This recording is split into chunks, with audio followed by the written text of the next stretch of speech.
Policy and to the Bukatima campus and to this public lecture. The first order of business that I've been told today is for me to extend the apologies of the Dean, Dean Kishore Muhubani, who would have been here but for his trip to Shanghai, so I'm extending his very warm regrets. In his place you have me, somebody altogether far younger and better looking, so hopefully that's not too disappointing. The Lee Kuan Yew School of Public Policy reserves public lectures for its most distinguished and accomplished guests, and today we're extremely fortunate to have one of the most preeminent scholars, activists and environmentalists deliver today's lecture, Dr. Ashok Khosla. Dr. Khosla is one of the world's leading experts on the environment and sustainable development. Born in Kashmir in 1940, he gained his master's degree from the University of Cambridge before going to do his doctoral studies at the University of Harvard. At Harvard, he was part of the team that designed and taught Harvard's first ever undergraduate course on the environment, famously inspiring Al Gore, the former US Vice President, who, as we all know, has become one of the great champions of the environment. After spending some years in the United States, he returned home to his native India, where he became the founding director of the Indian government's Office of Environmental Planning and Coordination, the first such agency of any developing country in the world. In 1976, he was appointed the director of the United Nations Environment Programme, where he designed and launched Infoterra, the global environmental information exchange system. He remained with the UN Environment Programme until 1982, when he left to found Development Alternatives, a Delhi-based non-governmental organisation devoted to delivering commercially viable and environmentally friendly technologies. He's also been a board member of numerous global environmental organisations, including the Club of Rome and the World Conservation Union and the International Institute for Sustainable Development. He's also served, among others, as an advisor to the World Bank, the United Nations Development Programme, and to the Indian government. I could go on and on and on, but in the interest of the environment, I didn't print out your extremely long resume. So please, ladies and gentlemen, join me in welcoming to the podium Dr. Khosla.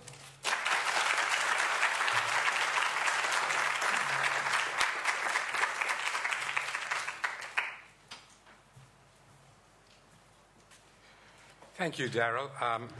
I thought it would be useful, since there are so many people who think, eat and sleep business in this wonderful country, to share with you where I think business is going, where it's headed. And it's headed in that direction partly because of external factors that are bigger than any of us, bigger than business, and partly because I think the world of tomorrow is going to be very different from the world of today.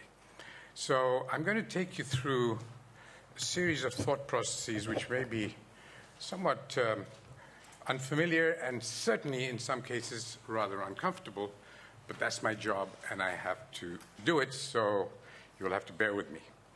I'd like to basically give you a quick overview of the context in which business operates today and will be operating in the future. And then look at the issues of sustainability that they will have to address in some measure, more and more as time goes on. And then look at what are the opportunities for businesses. How do they remain in the marketplace and redesign their business models, their products and services, their ways of operating, their supply and delivery systems to be able to stay ahead of the circumstances that are going to overtake them if they're not careful. And that's the kind of thing that I call the business of the future. Let me start with the global context. You are familiar with the next few issues that I'll talk about, but it's always good to have a common base. And I just start by telling you that I think one of the biggest challenges facing humankind in history ever is the issue of climate change. Over the last 25 years of the previous century, up to the year 2000, this map, this pockmarked map, shows you, with the size of the red circles, the amount of temperature rise there has been just in those 25 years. The bigger circles are really about 1 degree centigrade rise in temperature. Smaller ones can be down to 0.2, 0.4, but you can see that the world is heading for warmth. And this is the kind of result that will happen. Sea level rise, floods, forest fires, droughts, vector-borne diseases. This is a map of a model that was done to show that dengue, which is kind of nice, quite a nice, nasty disease, is going to increase several-fold if temperature rises continue. And then there are other things which are almost as bad. I mean, climate change is bad enough, but loss of species. Can you imagine what we would do if you lost the rosy periwinkle you see up there, and we're about to lose it? It's now confined to a few hectares in Madagascar. But that is the major, in fact, the only sole source of cure for childhood leukemia. So if you have childhood cancer and you don't have this, we don't at the moment have a solution. We've got all kinds of other problems coming up. Oil and gas. Today, this morning in the interview on Bloomberg, I had to answer this question. Do I believe in oil peak? Yeah, it's already happened. There isn't going to ever be a year again from today where we'll have more oil produced than we have right now. In fact, it's going to go down, and it's going to go down more and more steeply. And in another 30, 40 years, you'll have to think of something else. We've got desertification. The deserts are growing around the world at about 60,000 square kilometers. One or two of my slides have Indian numbers. You'll have to forgive me. I did have a chance to change them. This one is 15,000 square kilometers in India alone, and around the world approximately 60. Rapid destruction of our forests, increasing water stresses and scarcities. These are real issues, and the growth of population is like a hockey stick, just exploding. For thousands of years, we were more or less level at a few hundred million, and in the last century, we've shot up essentially from 1 billion to 6 billion. So the world has encountered a period of discontinuity, of change, rapid change, that it's never had to deal with ever before.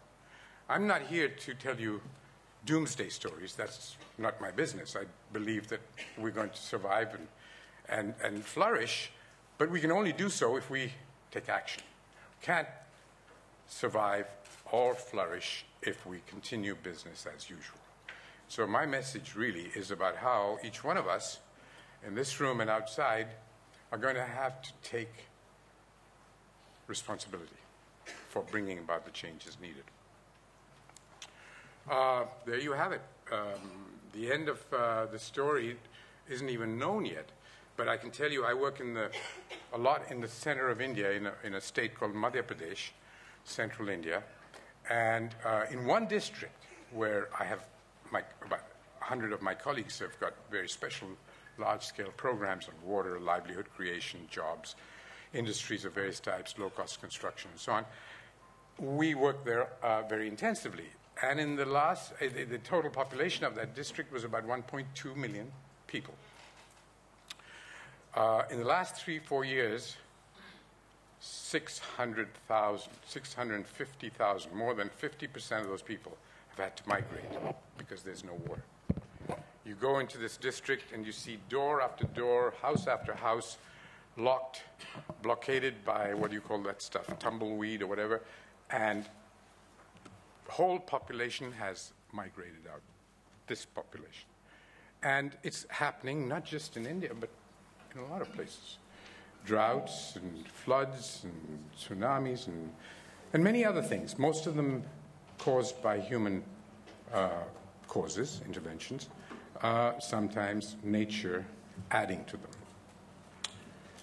But for the 50% in India, well, in India it's about 25%, 50% of the world, life is pretty good. Thank you. You know, shopping malls. And, this is a shopping mall from my city, Delhi.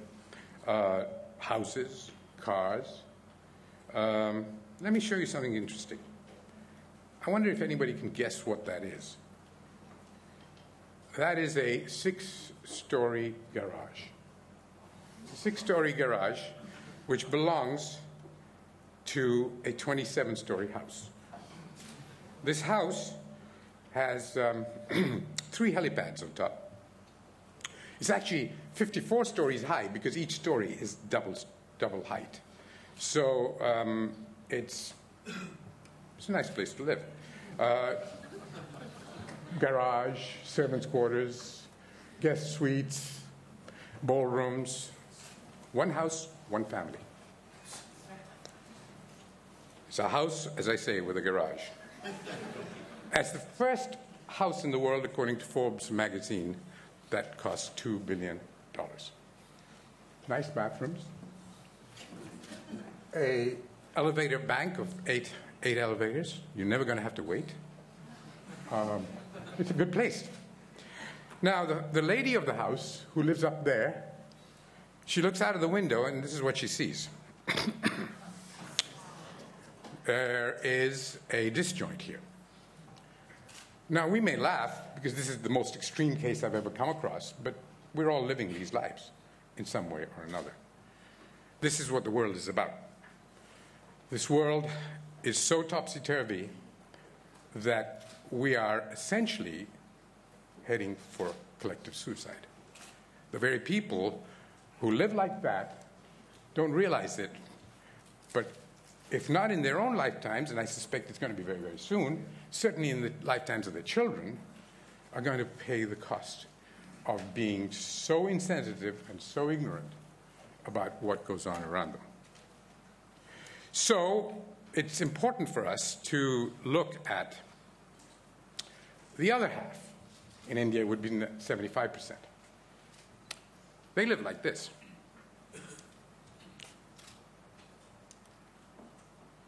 That family, that picture, has the entire net assets, net worth of this family right in the picture.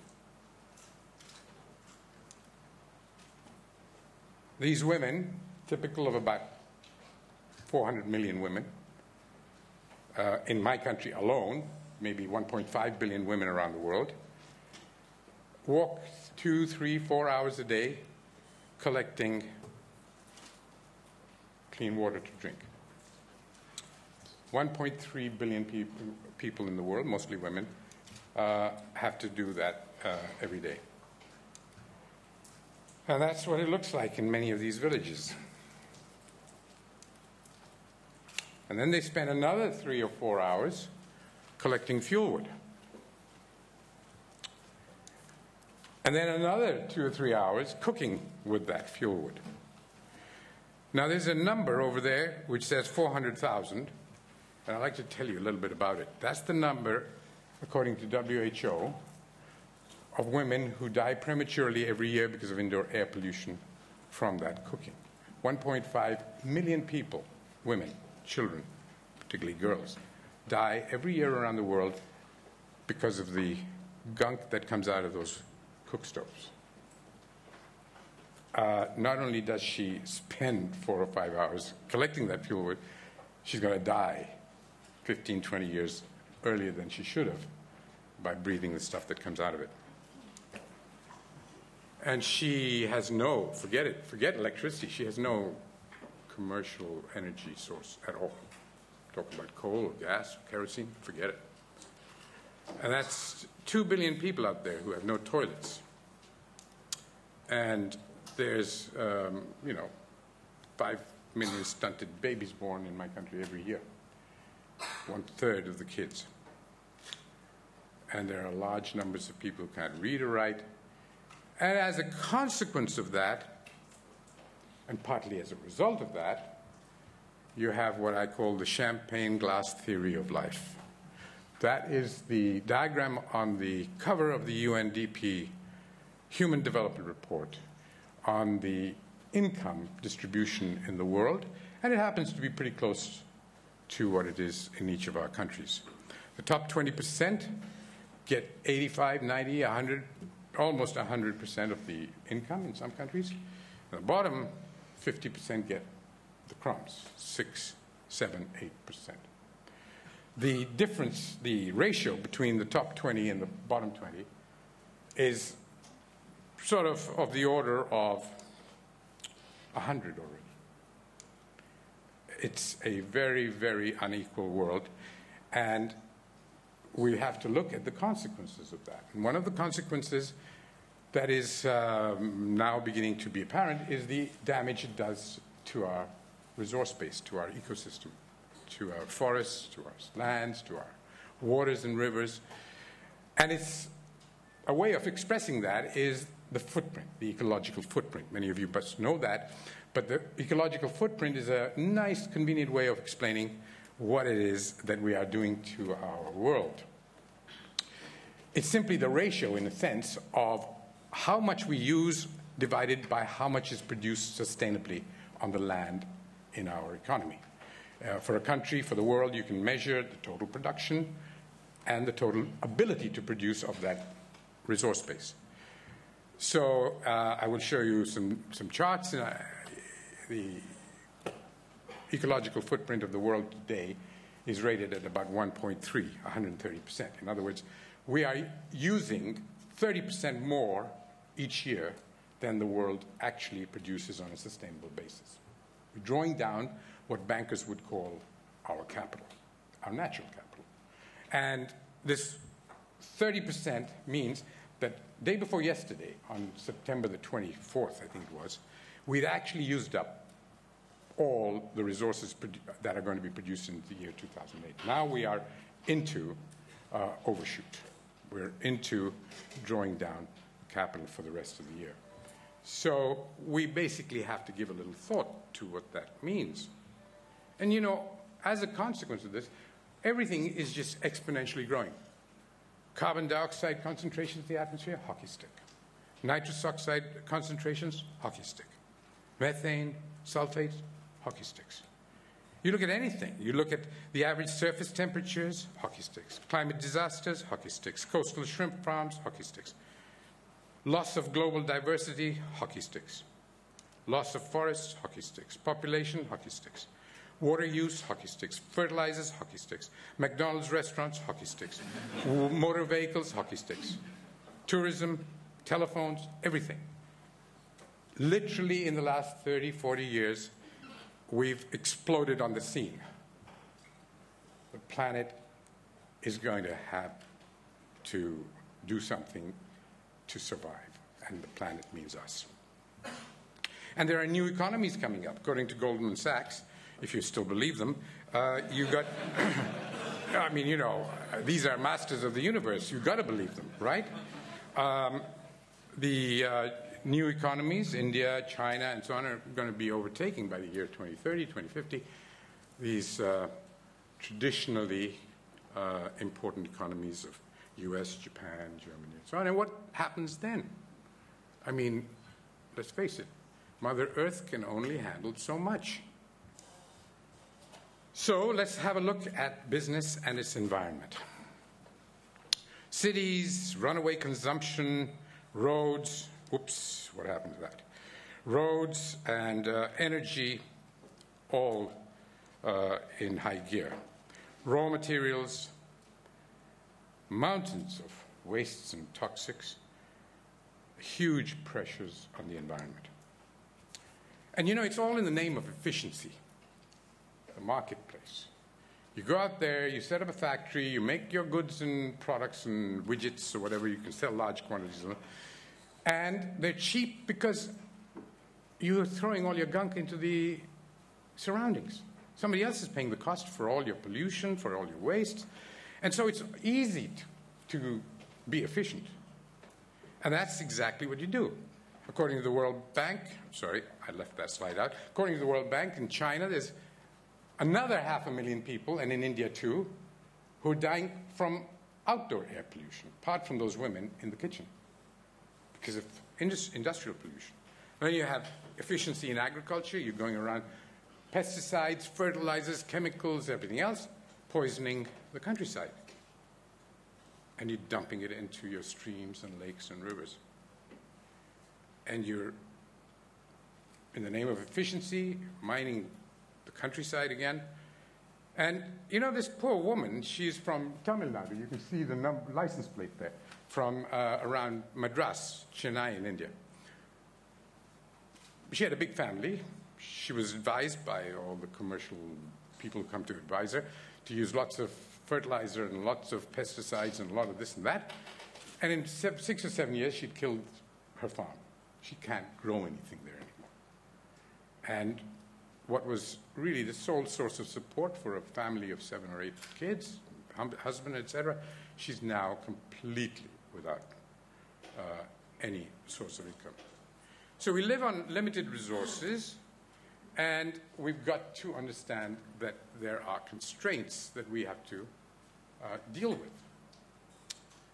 And the issues are that we live in a world, this woman in an Indian village has virtually nothing. All that she owns is virtually in this picture. She does have a television, and she does see Bold and Beautiful, and she does have a quick look at how other people live around the world. And at some point, this affects her thinking about what is a good life.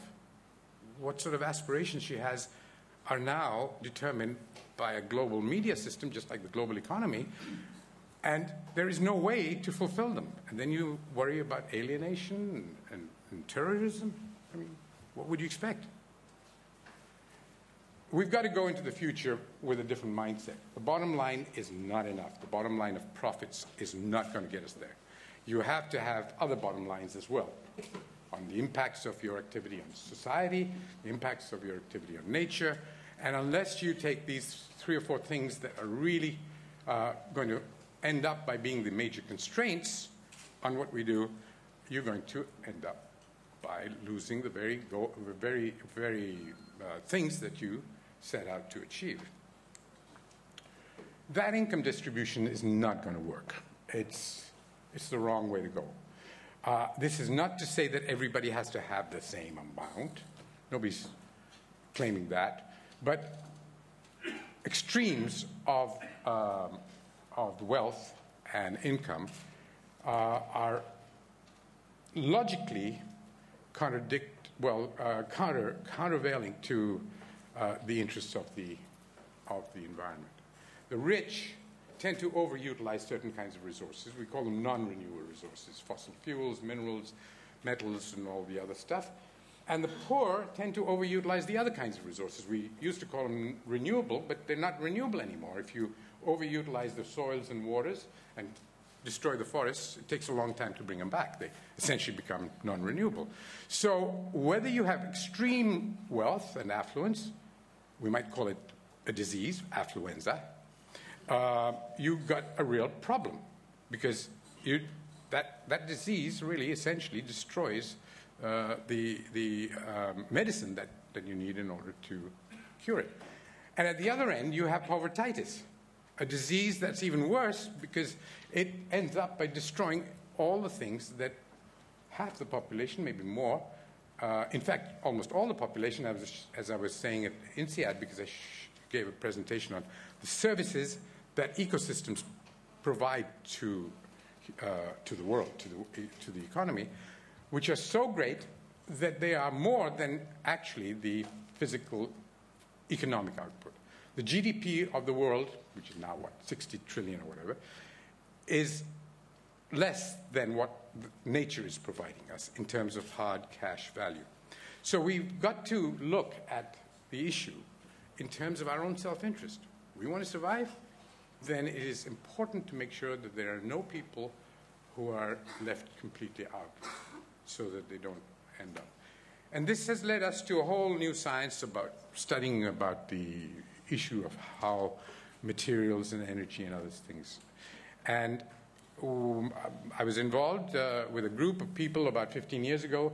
We set up a club called the Factor of 10 Club, because we came to the conclusion that unless we lowered the amount of material use in the world today by a factor of 10, there was no real way to satisfy the basic ecological conditions of survival.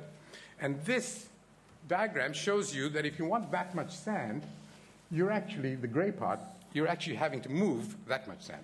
Now, with sand or stone and so on, it's not, it may be 1-to-1 or whatever. But when you get down to more higher level materials, it can become quite large. That rucksack has to be included because today, around the world, if you leave out the ocean currents, if you leave out the flows of oceans, the amount of material that is physically being moved by human beings to make roads, buildings, airports, and whatever else, ships, is more than nature is moving. We've already, anthropogenic movement of material has already exceeded how much nature, geological processes move. So this is extremely disruptive. It affects your biochemical cycles, your water flows, and lots of other things. And here's an example. This is a ring, a gold ring. How much would you guess it weighs? 20 grams? Okay. It weighs 20 grams according to you. But according to me, it weighs 20 tons. Because that's the rucksack which goes with it. Now, that little ring of yours has caused a massive disruption of the ecosystem in South Africa, in wherever that gold was processed. You got to think about it. You got to think about the fact that this bottle, which is really very nice, I mean, it's got LKY on it and everything else, but the fact of the matter is that making that bottle used up 10 times as much water as is in it. That's something you got to think about. And this is having an impact. Some of you may have heard that there have been food riots over the last few months. A couple of prime ministers have lost their jobs. That in Haiti, mothers are feeding their babies with mud cakes because they don't have enough food just to fill up their stomachs. We're talking about a world that's a little bit out of whack. You know, it doesn't make sense that in the year 2008, babies should be fed mud to keep them from crying of hunger. And it's happening around the world. So we've got to now look. This is a diagram which I believe is representative of the kinds of things we've got to do. You've got to have the industrialized countries reduce their dependence on material. We call it dematerialization. And to some extent it's happening. I mean, cell phones and iPods, these are major league dematerializations. But we're still, if you're into a Hummer or, big SUVs and things, it's going to take a while. Now, as you come down that scale, things get better and better, of course. But in the poor countries, they're using too little. And the reason for that too little, you might say it can never be too little, but it is, because as long as their lives are really deprived, one of the ways they get fulfillment and one of the ways they get security in life, etc., is to have babies. And the more babies they have, the more population there is, the more disruption of your ecosystems you're going to have as time unfolds. So in order to bring about the demographic transition, I don't have to convince anybody in Singapore that better life leads to fewer babies. Even the government understands that.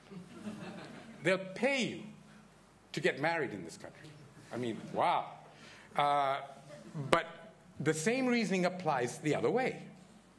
If you're having too many kids, you've got to improve your lives, and then it turns out that you have fewer kids. It's happened throughout history.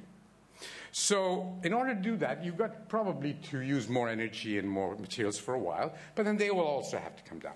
In the end, they all have to be down at about 1/10 of what we're doing today. You can do that by things like miniaturization. An even better way is by increasing the longevity, the durability of your products.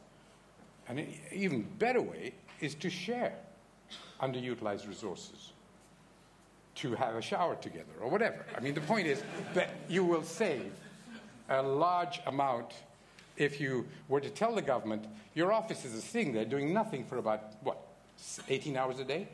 Why don't we use them for something else? Why don't we put the kids in there for schools or whatever? So in a way that we've got to think much more creatively about the way we use our resources. So now I'm coming to the punchlines, which is, what does it mean for us as businesses? I'm a businessman. A lot of you are business people.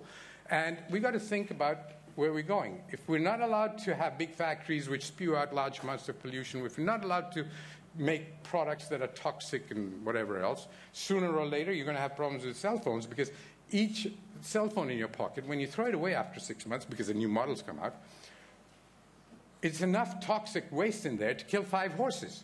Now, there are only so many horses around in the world, so how is it going to be used up? It's going to end up in your systems.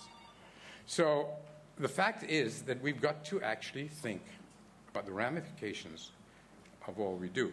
So I think the business of the future is going to be the business that brings people, planet, and profits together. And it does so by working to make money, no question about it. But it also does other things. I call it business as unusual. We're talking about a whole new kind of business. And it's a business that's unusual because it's also working for a sustainable future. Not out of altruism, out of self-interest. And we've got to now have a slightly different mindset to understand how that self-interest is going to be brought about. Investors are not going to put money into something that they're not going to get returns from. So we've done some analysis, and we look at the pyramid around the world of the different numbers of people who have different purchasing power or whatever. And you've got all these things, A, B, C, D, E, F. And as you get down, lower and lower incomes, you get bigger and bigger. That's why it's a pyramid. This is where, traditionally, investors like to invest, the top end, A and maybe B and maybe C. And that's where the bulk of our investments go on. And that's why you have that champagne glass, by the way.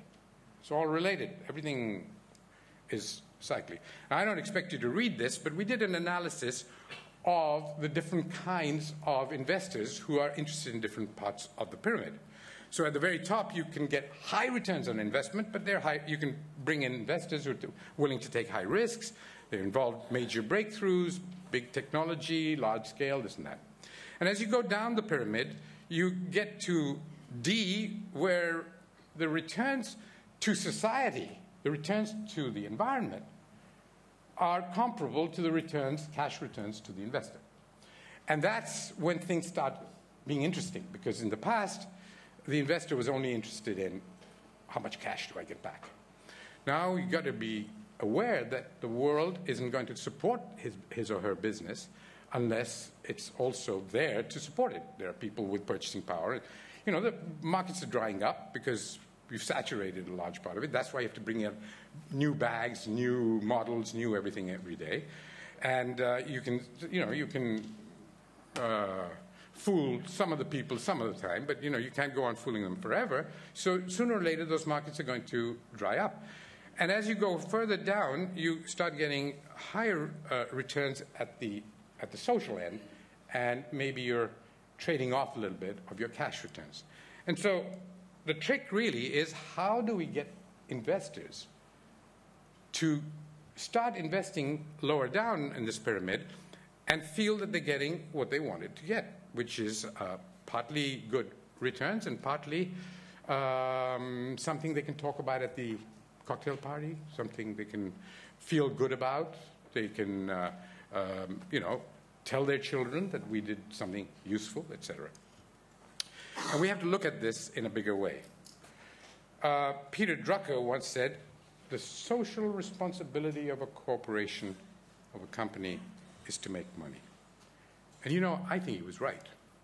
I give him a big tick mark for that. He would have got an A in my class. But he would have got an A also for his second saying, which is that every business professional should take the Hippocratic Oath to do no harm. You didn't get as far as saying they should do good. That's maybe asking too much of businessmen, but at least not to do harm. Well, now the world has come to the stage where we're expecting businessmen to do good as well. And we've got to now change our perspectives, our premises about what business is.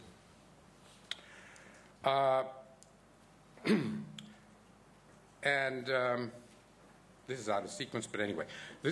One of the ways to do this is what is now called social enterprise.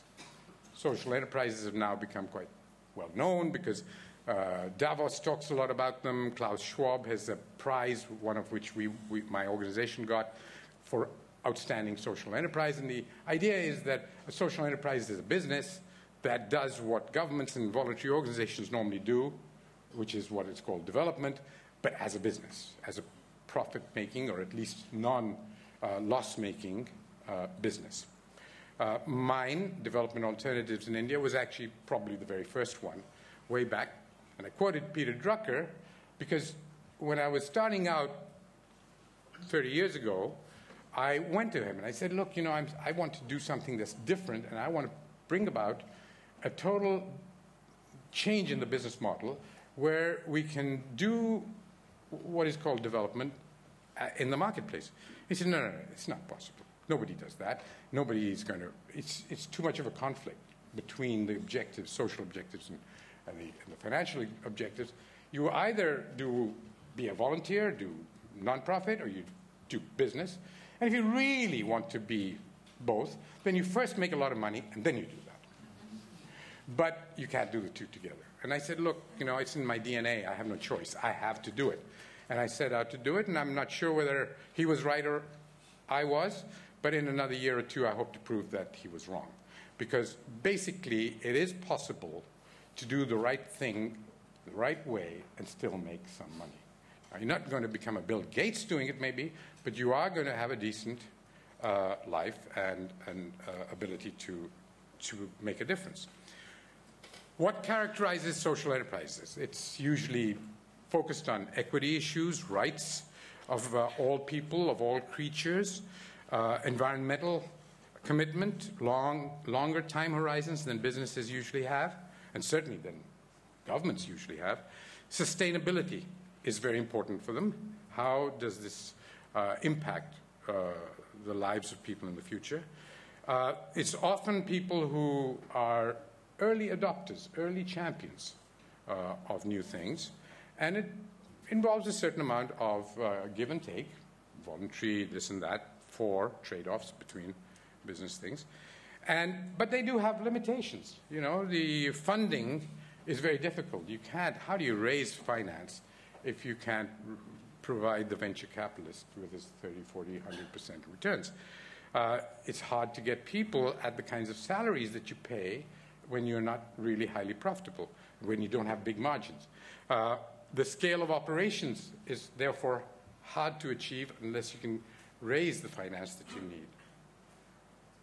It's very difficult to influence policy because you're small and not visible. It's easy for the head of Halliburton or Shell or whatever to go to the president of the U.S. and say, increase the prices of oil. He'd just do it. He'd salute it in the process. But a social enterprise can't. Access to support, marketing, branding, technical, this and that. So it's tough. It's not easy. And I just thought I'd give you my analysis of how companies and how entrepreneurs look at it. You can do well by doing well, which is the normal company. You can do good by doing well. The Rockefeller, the Ford Foundation, the Bill Gates Foundation. You set up a philanthropy. You make a lot of money. Then you've said what Mr. Drucker was saying. And then you could also do good by doing good, which is the normal work of churches and voluntary organizations and so on. And then where I believe the future lies is to do well by doing good. In other words, your business model is about contributing to a better environment, a better society, and making money in the process. And that's basically what my companies do. Not yet as big a scale as I aspire to and hope to get to, but we've proved that it works on the ground. And so here is the stairway to heaven for an entrepreneur. In the beginning, he or she starts out by PR, for spin, to tell everybody how good you are, even if you're massacring the neighborhood. Then you get to compliance, do the things the law requires you to do, so you feel a little bit better about that, and you can tell people, I'm doing things within the law. And then you go beyond compliance, which is now getting seriously into something that gets close to what we call CSR. And then you get into philanthropy, and I believe the ultimate knock at the door, the pearly gates, is when you're a social enterprise, when you're actually in the marketplace doing things that are good for society. So you have private profit over there, and you get societal impact over there, and you've got to make some trade-offs. Normally people start over here, and as they get richer, they climb up that ladder. And in my humble opinion, I would call the middle part CSR, corporate social responsibility, and I would call the right-hand part beyond corporate social responsibility, the area that I think is the most interesting. If you are in the left part, you're going to be a footnote in history, maybe. If you're in the middle part, you'll be a chapter in a history book. But over here, they'll write history books about you. You're going to be big. So it depends on what your motivations are, but that's a nice area to be in. Oops.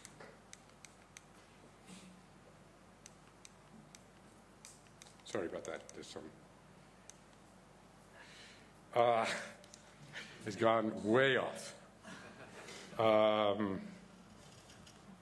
Let me get back. All right. Now we're there. Machines have a life of their own, and they think in ways that I don't have any control over. Okay.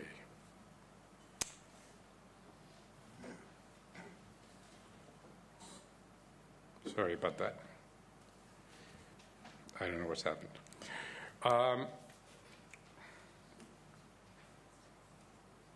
There's sort of a time delay built into this thing.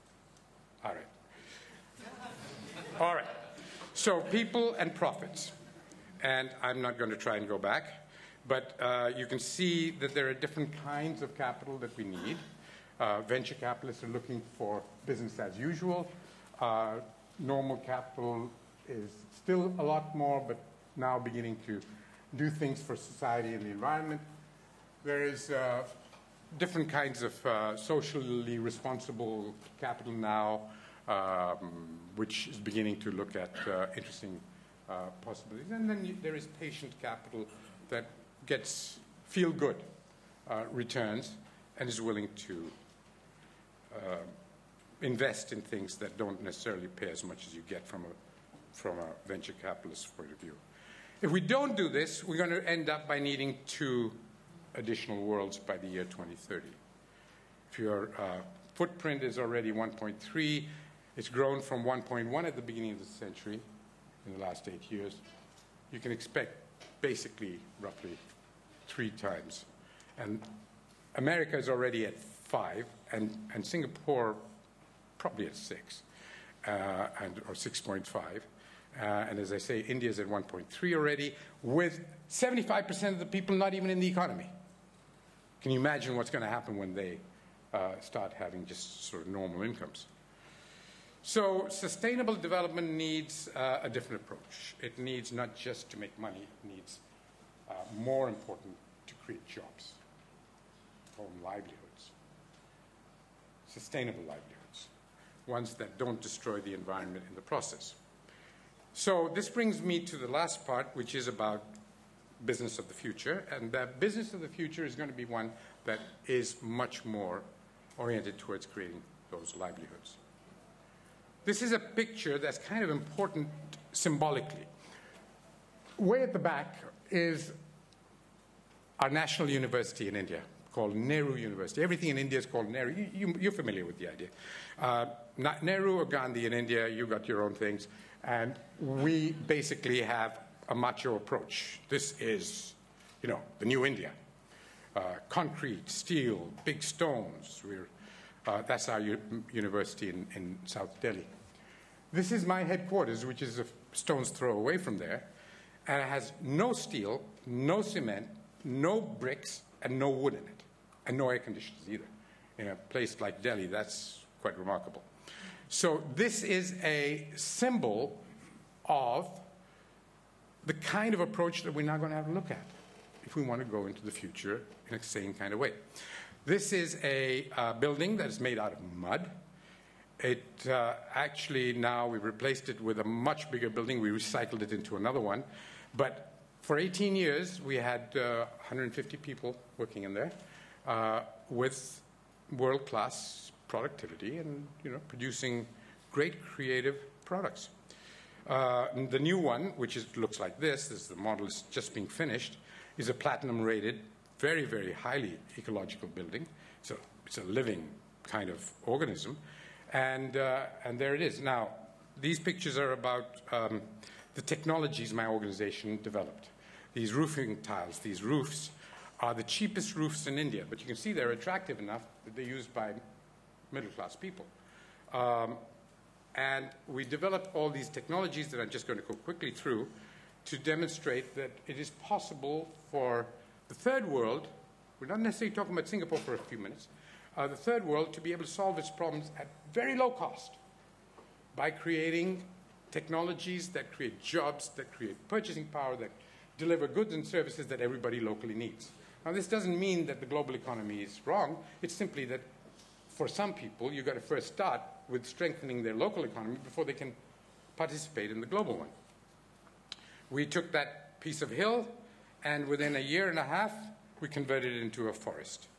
There are all kinds of alternatives to oil and to biomass. And here is an example of a technology that uses wastes. This is a weed. This weed is called Ipomia. Came in from Costa Rica 150 years ago as a stowaway with some coffee shipment. It's taken over the country. In Hindi, it's called besharam, which means shameless, because the more you cut it, the more it grows. And in fact, across the border, my friends in Pakistan tell me it's called politician, probably for the same reason. Basically, it's impossible to get rid of. You can't burn it because it smells bad. Cattle won't eat it. You can't make it into furniture. You can't do anything with it.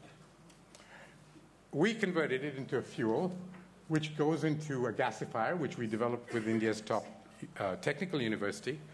And it gets that gas gets fed into a diesel generator, and we sell electricity on a commercial basis cheaper than the grid. A lot cheaper than the grid, and make money. So it's possible to do different kinds of things, decentralized, smaller, local, community-controlled, and generating a sense of ownership so that people take care of their surroundings. This is a remarkable technology. My colleagues developed this over a period of 6-7 years, supported by the Swiss government. Now we're selling large quantities, numbers of these, and it's getting carbon credits and everything else. It saves 50% of the energy to make a burnt brick. Organic farming, using saline soil, saline water, salt water, to grow new kinds of crops. Transport systems, we have airplanes, we have cars, but everybody seems to have forgotten that the cheapest form of transport is an airship. Now, it may not make sense in Singapore, but in Africa, can you imagine what's going to happen if you make roads? I mean, the road is the ultimate symbol of modernity. Everybody wants a road. But look what happens. You put a road in, you just devastate the countryside. You bring people into places they shouldn't be in to construct it, and after they construct it, to use it, and destroy all the forests. You have massive soil erosion. Roads disrupt the hydrological cycle, so you have floods and drought and all the other stuff. So they have a lot of costs. And in order to build roads, you need materials. So you destroy the rivers. So there's a lot of problems with roads. And there's no reason why a big continent like Africa or even India should have to have other than major arterial roads, because there are other ways to get around. And this is one of them. And it's a very good way. And its cost is 1/10 the cost of road transport, of trucks. So there are new ways that open up new possibilities for business. My last bit, because I'm now running out of time, is about what I call disruptive technologies. These are technologies that are going to be completely destructive of our past thinking, but they're the technologies of the future. Frankly, if I had some money, this is where I would put it right now, either as a businessman to make factories with these, or as an investor. And they are based on nature. We call them the 5 kingdoms of nature. They use animals and plants and fungi and algae and bacteria to do the work that we do in big factories with high pressures, high temperatures, and everything else. And these technologies have been tested. They produce virtually no waste that isn't the raw material of something else. We know in nature there isn't anything left over, so they're very good at environmentally. And if they didn't work, they were recalled hundreds of millions of years ago. And, they've been tested for 4 billion years. So why not use them? Let me give you examples. This is a project we have in Colombia, in the eastern part of Colombia, next to the Orinoco, next to Venezuela. About 11, 12 years ago, we started with savanna. The savanna is so bad that only one person can survive in it for 4 square kilometers. And even that person has gastroenteric diseases, always sick. It's so bad that we bought the land for $1 a hectare. Pretty well give it to you free if you wanted it. And we converted it into a tropical rainforest in 11 years. A rich, almost virgin forest in 15. Now it's getting there. And as a result, we get huge quantities of really pure drinking water, which can be sold at the same price as Evian in Paris and in Tokyo, so we make money out of that. We have a huge carbon sink. We've got large amounts of biodiversity there, and we're producing significant amounts of biodiesel and a lot of other things like fruits and food and so on. Total investment, $1 for buying the hectare, and $1,000 of investment in making it into a nursery and planting and everything else. And 11 years later, the returns are about 300, 400%. Zero emissions, biomimicry. Biomimicry is the new science that we're going to all know more about very soon. How do we learn from nature? That's a termite hill. Now, that termite hill inside, no matter where it is, it can be the equator, it can be in the Arctic, any time of the year, that termite hill has a temperature inside which is roughly 24 degrees centigrade, plus or minus 1. No air conditioner, no electricity. They manage to keep it steady throughout the year. They've got techniques to do that, and we learn from them. So we use that to build this building in Harare, in Zimbabwe, called Eastgate. It's the most valuable piece of real estate in central southern Africa. It needs no air conditioning. You see those little turrets up there? Those are the termite sort of towers. And air just is forced to flow through it by convection. And it keeps it cool. And then now we've started painting it up because we learned from the zebra how to go further in air conditioning. You know why they have the black and white stripes, of course. It's a natural air conditioning system.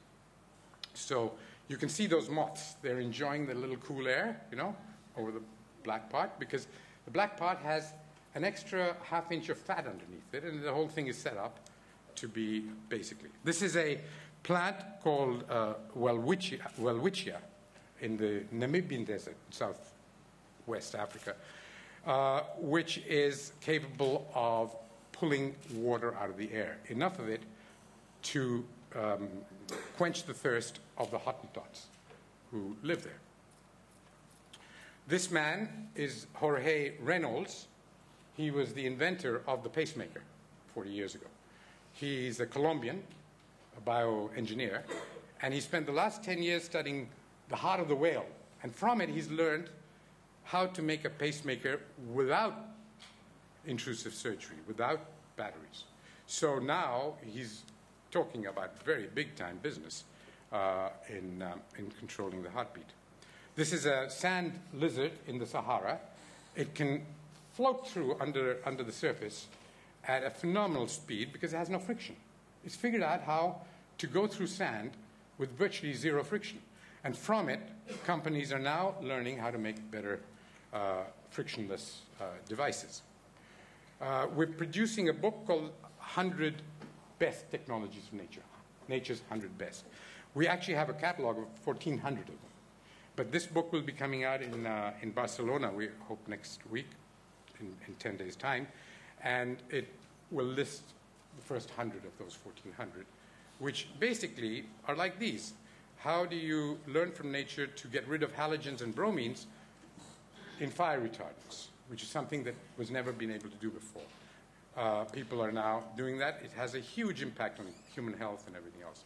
How do you make learn from nature to stop communication between bacteria? Because it's the communication between bacteria that multiply them, which then leads to either disease or corrosion or whatever else. And we've now got a company in Australia that is setting up a biosignal company. It's called Biosignal Inc. or whatever in Australia, which is using this technique. How do you pull water out of the air? That Welwitschia is one way. This beetle is another way. You see those pock marks on the beetle? Well, the high parts of those are positively charged, and the valleys are negatively charged, and they're designed in such a way that the water just coagulates and becomes drops.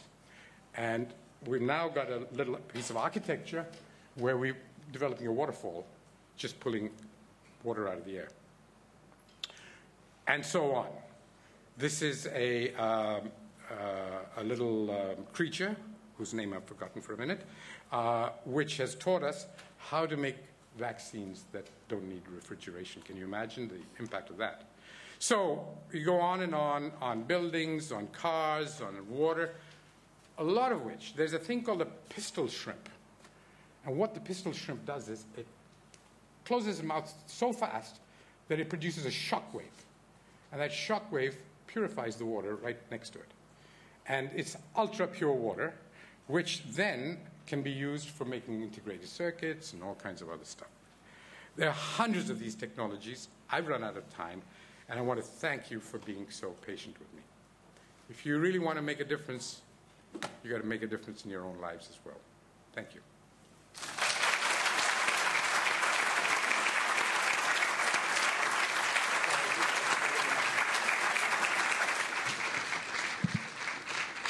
Thanks very much for that. That was a fascinating talk. I'm sorry that we don't have a little more time. We do have time for questions, though. I've been told by the tech people, since we're taping this, if you could go to one of the microphones and identify yourself and ask your questions, please.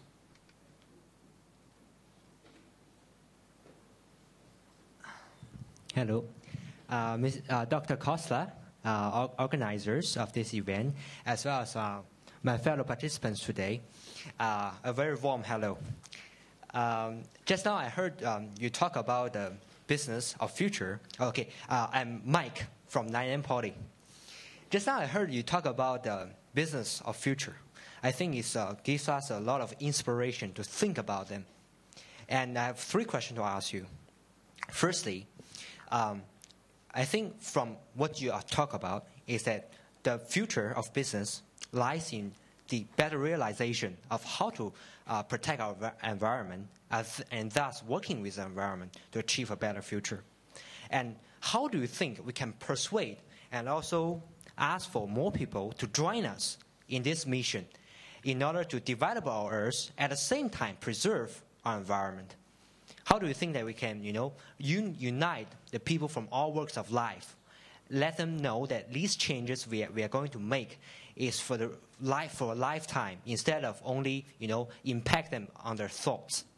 Secondly, I also just now heard that there are various ways to try to expand this business and make it really worldwide and covers a lot of areas. And how do you think that we can find ways that specifically tailors to today's needs? For example, today we are facing some financial crisis. So how do you think that we can make these innovations, these technologies, connected with the world that we are living in today? And thirdly, just now you have talked about your company in India, as well as the these trends, good trends in India. Would you also do us a favor by giving some of your insights on these technologies in United States, Singapore, as well as in China? Thank you very much.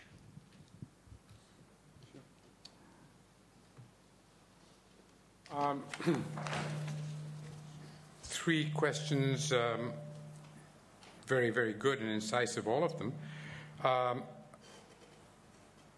Business operates in an environment that's defined by profits and competitiveness, basically. Being able to serve a particular market that they identify in some way that can generate revenues that are more than the costs that they incur, and that they can stay ahead of their competitors in some way or other. And those are driving forces that I don't think we're going to be able to change very much. I think we've got to work with those as kind of given. The question really is, what are the trade-offs and how much are they willing to do? Now, one of the problems that many of the issues that I showed you are a result of the fact that the prices that businesses face, that they pay, are very distorted. They don't include the cost of pollution. They don't include the issues of enormous unemployment. They don't include the issues that we need to deal with. And if by means like laws, taxes, incentives, and so on, which take away the subsidies from bad things. We did a study of perverse subsidies that actually lead to both losses as well as environmental damage. And they're $2 trillion worth in the world today, in just 4 sectors. In energy, water, agriculture, and transport, there are $2 trillion worth of subsidies being paid by different governments and by various agencies to do the wrong thing. Now, if you just took those away, you would have a chance to be able to compete. And that's why wind and solar and biomass and all these other things don't work, because the real cost of fossil fuels has been totally distorted, because it doesn't include the costs of extraction, of environmental damage, of depletion, of what it's going to do to future generations. None of those costs are there. So unless you have mechanisms, and many of them will have to be government mechanisms, for either putting in taxes or fiscal incentives or whatever, to bring about signals in the marketplace that are indicative of what we want to do with a better world, you won't be able to get that. So there is a role for government through fiscal incentives to do this. A second way is for companies to apply peer pressure on each other to be able to make sure that they are all more or less, not going to. It's not about cartels, but that they won't lose by doing the right thing. I'm on the jury of many environmental prizes, and some of them are prizes given to big corporations, companies or leaders of companies, entrepreneurs who've done something good for the environment. And about 2 years ago, we gave a prize to an Italian gentleman, the head of one of the largest electronics industries, the largest electronics industry in Italy. And he got the prize because from being a nasty, highly polluting, bad businessman 10 years back, he'd become an exemplary, environmentally conscious, sensitive CEO, chairman of the board. And we asked him when we were giving him the prize, how did it happen? And he said, well, I couldn't face my daughter at the breakfast table every day when she was telling me the children at school were making fun of her because her father was a bad citizen. And I couldn't go on like that, subjecting my daughter to that kind of abuse. So, there are different ways in which it's going to happen. It seems to me that that last one of using the next generation, which is now more and more conscious of these things, to be the promoters of a better behavior is not bad. There's nothing wrong with that. It could have been the son, too. I mean, it's not a sexist remark, I mean, it could have been anybody. Yeah. But it's the point is that we need to use governments, peer pressure from corporations, and indeed family pressure and societal pressure. I mean, it's pretty hard to go to a cocktail party when everybody's looking at you as a bad guy, You can't do it too often. So those are the kinds of things on your first question. Second one, in days of financial crisis, financial crisis is not a given. It didn't have to happen. All of you think that the financial crisis is about subprime loans, I'm sure, but it's not. I mean, subprime loans just triggered the final thing. Even if there had been no subprime loans, the price of oil was already at 150, and now, it's going to stay up at a totally different level than it's ever been. The price of water, the price of food, nothing to do with subprime loans. We've had explosive happenings, and they have to do a lot with the issues I'm talking about, because they're largely rooted in massive abuse of the environment. So, in a sense, your question has to be unasked. It's the other way around. It's not at a time of financial crisis that we have to forget about these inessential things about the environment. It's now that we have to do the most, because that's what's an indicator of the kind of things that are going to happen if we don't. So we better pull up our socks and say, look, we can't hide behind lack of finance, because the more you do of this, the worse it's going to get. The medicine is actually causing the problem if you forget about the environment right now.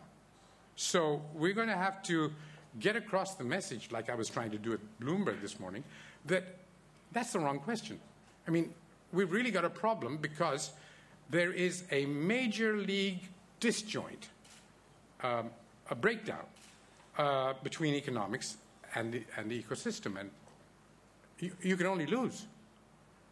I mean, nature's been here a lot longer than us. And on the third one, what do we do? My insights from development alternatives are appropriate for a third world country, okay? Now, this is not a third world country. I don't go around the world trying to suggest people in California or in Japan or in Singapore do what we're trying to do, which is to go from here to here, and you're already up there. But the root causes, the overall, what would you say, principles behind those solutions are applicable to all of us. Not the actual making of mud blocks. I mean, I don't expect you to make a mud building, but it's very appropriate for some of the circumstances where I'm working. But I do expect you to learn that reducing energy use, reducing water use, reducing material use is crucial, and recycling. So the lessons that we have to offer are to do with principles and the meta-level lessons that we learn. But the actual technologies, I sell lots of them in Burkina Faso and in Nigeria and lots of places around Southeast Asia, but I don't think anybody's going to buy my mud block presses in Singapore. So I'm not trying to sell anything here. All I'm saying is that it's in your interest in this country to bring down your ecological footprint from wherever it is, and I believe it's somewhere around 6.5, to somewhere where you can live with it. Otherwise, you're going to get screwed, because the prices of what you're buying are going to keep on going up. And whether it's water or energy or materials, you've got to get off this addiction. It's hard. So that's all I can say about the insights I get from mine. I've shared them with you.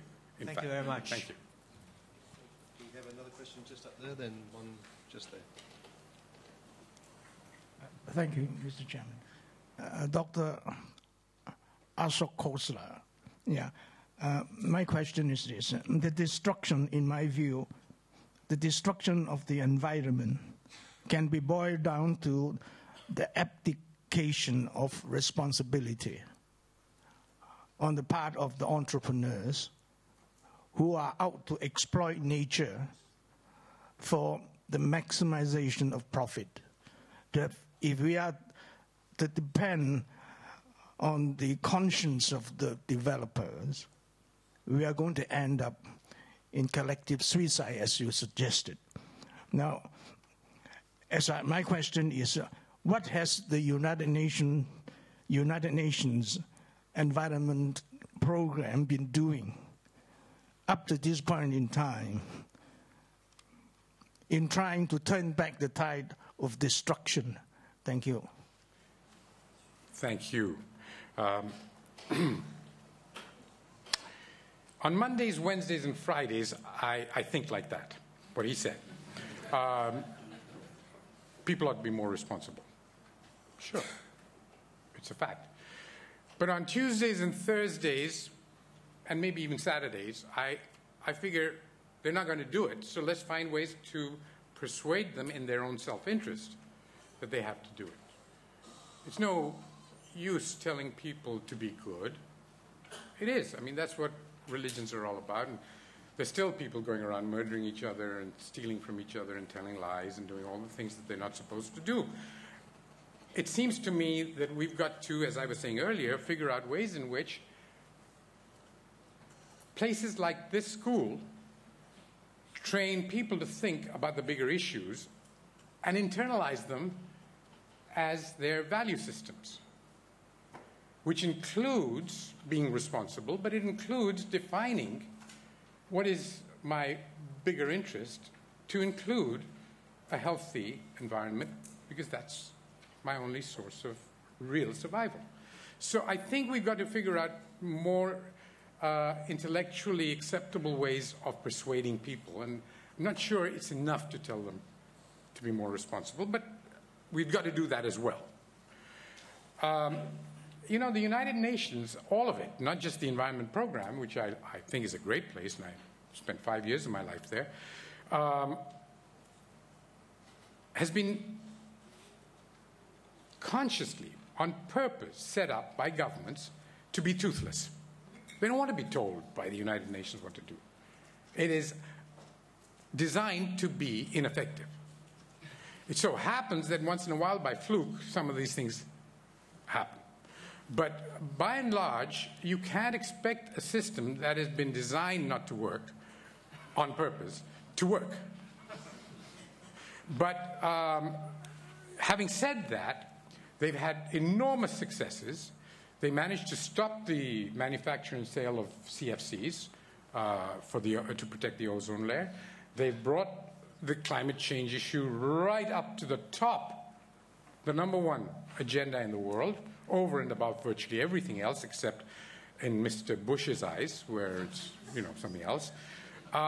They've managed to almost bring biodiversity issues, species extinction, and so on, and will do in the next 2 years, right to the next #2 slot.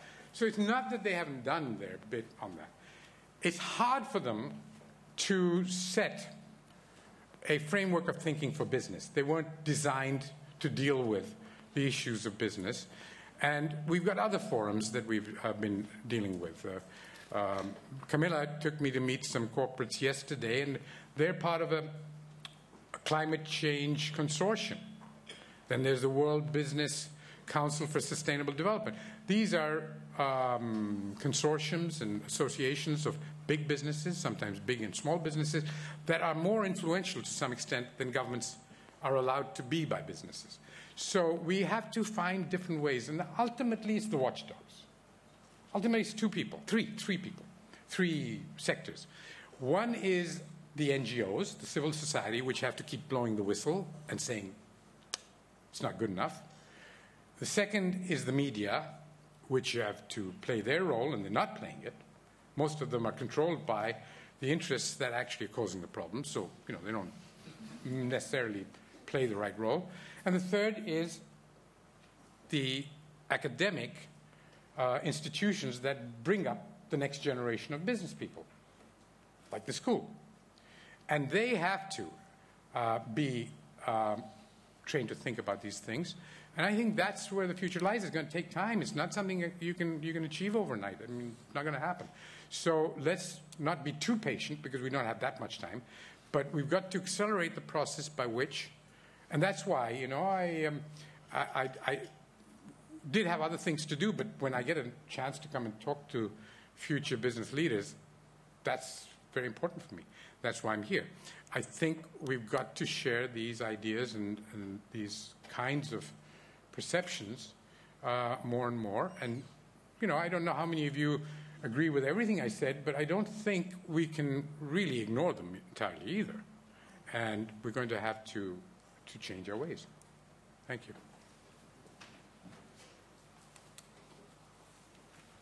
Hello, my name is Mei Lee.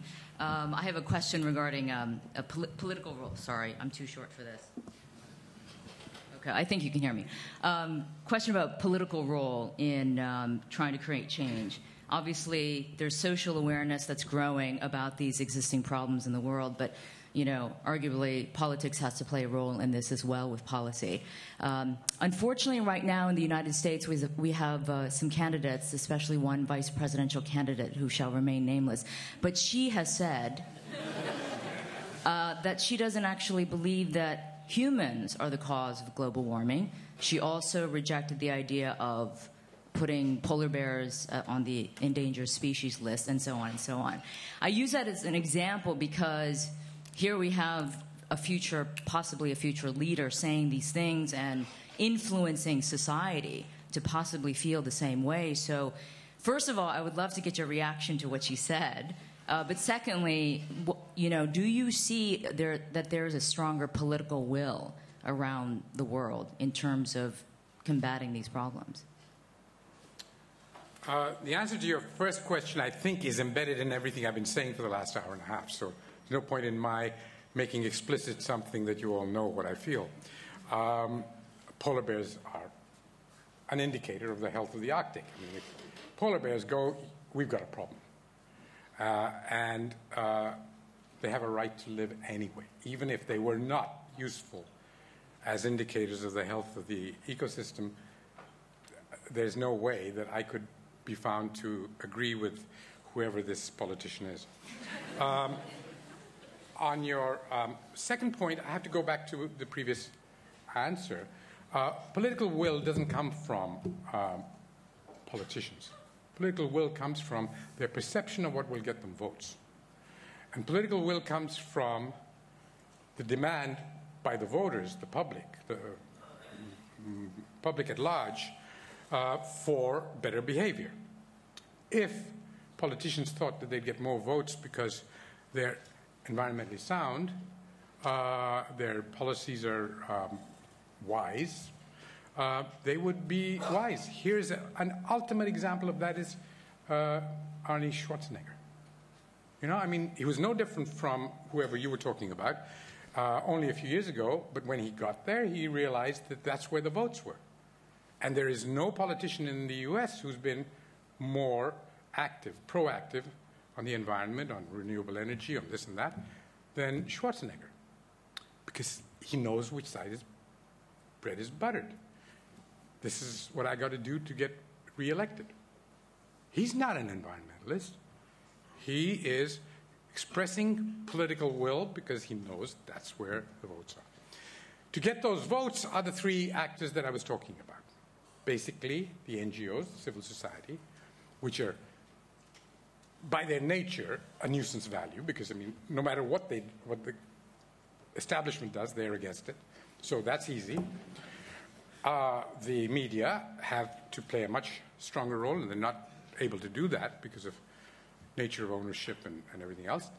And the institutions of training future business leaders.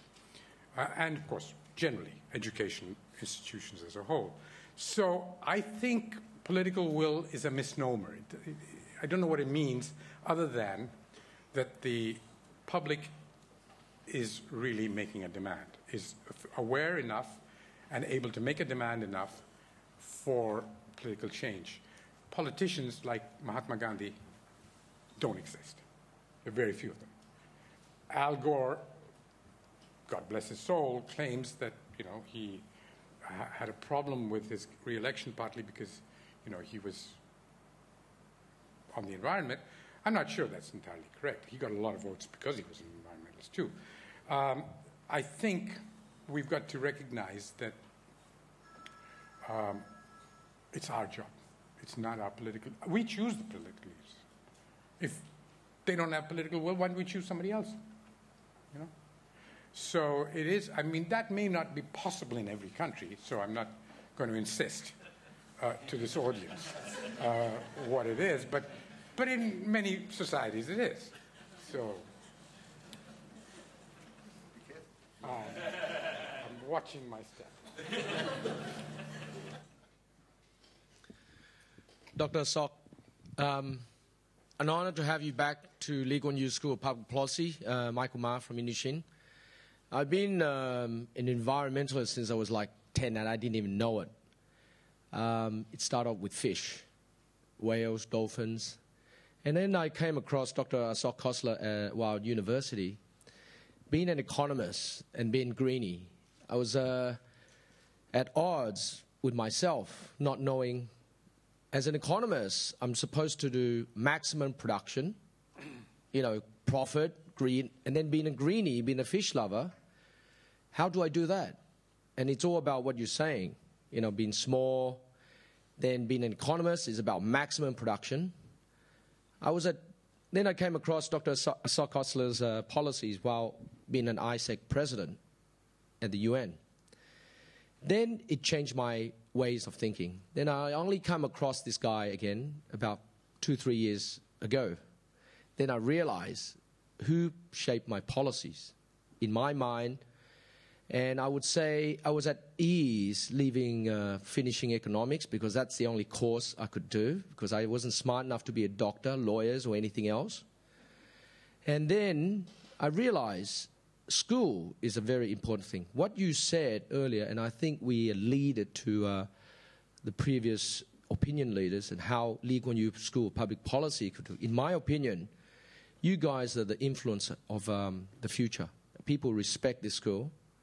And I think if you come out with some point scoring system for, all the IPO stuff on the Singapore Stock Exchange and have you got to spend 0.5% of your gross turnover on a green point system, and Lee Kuan Yew School of Public Policy will give you a star, 2-star, 3-star ranking of how green you are. And that's a very easy thing to do because I think in this forum, by talking about it, I don't think it's going to get anywhere. So can I just have a hands on who's from Lee Kuan Yew School of Public Policies here? Nobody. Oh, we've got 1, 2, 3, 4, and we 5, and then we got an ambassador from Austria. So how do we do that? See, how does Lee Kuan Yew School of Public Policy, since we're here, convert this conversation through the market and lead it to, let's say, and I think this is you guys cry a little bit and you get $100 million from rich businessman, I mean, I never seen anything like it, yeah? So why don't Lee Kuan Yew School of Public Policy come up with such policies to start making where the bucks hurt right in the back of the pocket for corporates and to be corporate social responsibility, whereby they can support such foundations like Halogen Foundations, where Melissa is sitting there, Melissa Gui, chairwoman, who's making future leaders. And I've been to her foundation, and it's amazing. All the young kids knew about your water bottles, everything that you mentioned, and I've learned a lot of new things today, even though I knew most of the stuff you told me about already, but I've learned a lot of things today. So can I just get Professor Darrell and maybe Colonel Chopard to tell us about what Lee Kuan Yew School of Public Policy would do? They just said I'd get a bottle of wine if I hosted this, so I've got no idea. But the Vice Dean is sitting over there, and I'm just about to be fired, but it's actually a very interesting question, and I know Stavros and Chopra will want to take it up. I just work here.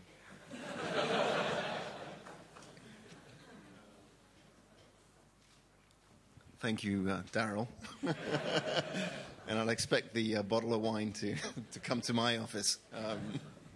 Well, let me just start by saying thank you to Michael and Camilla for again making it possible for Dr. Khosla to be here and give us this talk. I just want to make one minor qualification, and that is we have discontinued the bottles. We're clearing the stock. But we're no longer buying bottled water. I'm happy to drink it. All right. I'm going to, I think the issue of whether we should, launch a point system is an interesting one.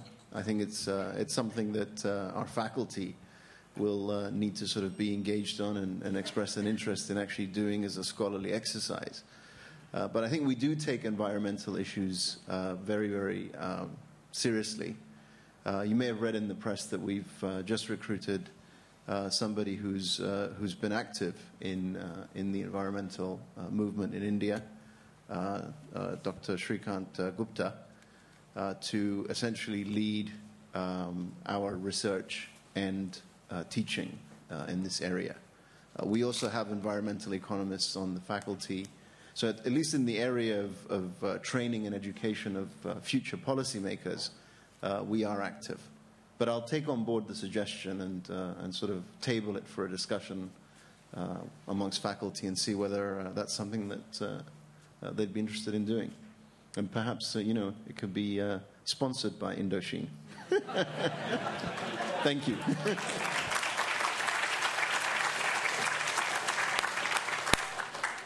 Certainly, you could use the venue to start it up.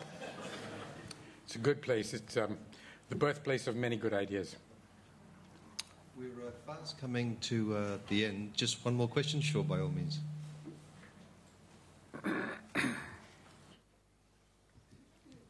I'm Kirtida, a Singaporean but originally from India.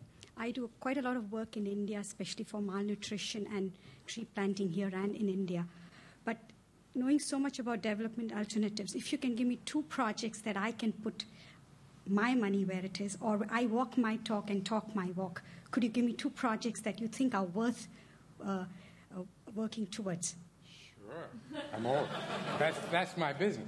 Can I do it right now? Sure. I didn't come here to market my stuff. My favorite project, this is going to take a couple of minutes. If somebody has to go, they should just leave, I guess, because now we're into real commercial activity. My favorite project is a very dramatic, almost miracle program that was developed by an Englishman who walked into my office about 5 years ago and said, I've done everything I want to in life, and now I want to work with you and help in any way I can. His name was Victor Lyons, and he'd been through all kinds of things. He was a world-class photographer. He was a psychological, sort of, not nurse, but para doctor, practitioner. And he had set up the world's first trauma clinic in London for people who had lost a child, which is really the ultimate trauma. And, he worked on ways in which, and this clinic was replicated in many places in England and in Israel and in Florida and places. So he was quite a successful guy. And he was also an incredibly talented coder, programmer, software developer. So he had many facets, and he said, I can do anything, and I'd like to donate my time to development alternatives. So he did. And he moved to India and started living more or less like an Indian, which is quite a feat for an Englishman. And he wanted to learn Hindi. And he couldn't. It was tough. So he devised a program using morphing technology graphic technology, which is so dramatic that it can teach a total illiterate how to read and write, how to read a newspaper, 15 words a minute, how to write a poem in 30 days. 100 minutes a day, 30 days, and this person will never forget how to read and write. Because it's it uses 9 memory hooks and all kinds of techniques and so on. Now, this program, which is called Tara, which is our company name, Akshar, which means in Hindi word, has become quite extraordinarily successful. I got the British government to give us $1 million, £500,000, and with it, in 7 months, we set up an army-like, force to deliver all over the countryside in 7 states of India. Put a retired colonel, in charge, and told him, this is the enemy. Go out and get them. And we gave him a cell phone, and we gave him, from that money from the British, 56 or whatever laptops. And he went out there, trained people, and in 7 months we had taught over 50,000 women for this amount of money, which is, just a phenomenally successful, low-cost, highly efficient mechanism. Any amount of money, you see, this is the one product in my organization, one of the very few, that actually cannot be profitable from the end client paying for it. Normally, almost everything we do, making bricks, making water, making this is from my hand looms, whatever, actually makes more money than it costs. So we make a profit of some kind, maybe 5%, 10%. When we make a rupee profit, we go laughing all the way to the bank. It's impossible to get money out of an economy in which everybody's earning half a dollar a day, So it's quite a feat to do a social enterprise in a poor country. And we've done it. We've proved that it works. But this one is a project that can only be done on the basis of a fair amount of subsidy. We do insist on the woman paying something, but it's a tiny amount compared with what it costs. It costs us $60 per person. So we've got, every time somebody gives us 60, we can train one woman. If they give us 600, we can train 10. And if you're willing to give me $500,000, I'll train, whatever. So depending on what we do, we modularize it, and we just put people to work. This is where it's very easy. We have websites, we can give you photographs of the women. They will write you a nice letter saying, thank you for supporting it, now I can write. So all that's possible. That's my favorite. The second favorite, where the impacts on the economy are just really phenomenal, like 300-400% a year. I mean, we're talking about an economics which is very different from the conventional economics, is the check dams. So if you were to put money into a check dam, 8,000 Singapore dollars, 9,000 Singapore dollars, you would change the lives of about 15,000 people maybe, who will go from, say, 1 crop or 0 crops to 2 crops, maybe 3 crops. They will have fish, they'll have recreation, they'll have water in their wells, they'll have such a dramatic impact on their lives that the economy and the quality of life is completely different within 15 months. So that is a very high return thing. And that money stays in that economy, helps them do more things, build schools, send their children to college, whatever. So those are the two that I think have the highest potential impact. I've got lots and lots of others, which are also very, very sexy, but these two are a good start. Great, thank you. And given the time, I know we could probably go on for many hours more. It's been an absolutely fascinating conversation.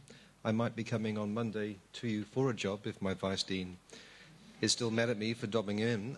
But thank you very much for the conversation today. It's been tremendous having you here. We hope you'll come back again and spend some time at the school. Please join me in thanking our guest.